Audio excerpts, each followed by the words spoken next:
Hello mga kabis, no? So, ang setup ng aking pagmamanok ay dito sa taas o tinatawag na rooftop, no? Wala akong backyard kasi mga bahay po. Puro yero na.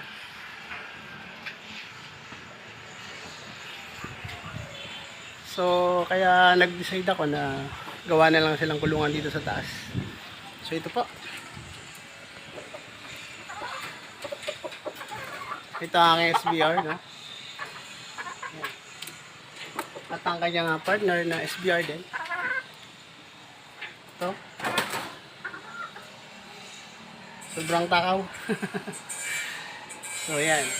Yan ang kanyang asawa. Magiging asawa. Okay? Yan po. So, yan ang aking setup. So, ginawa ko sila ng kulungan dito, no?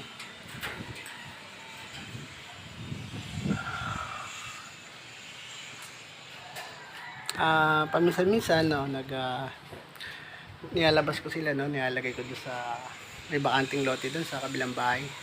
So, para ma-exercise din ng mga paa, para makain ng maayos ng mga natural na pagkain. So, yan. So, yun ang aking rooftop setup. Simple lang, no? Pero lang po ang aking nalagaan sa ngayon.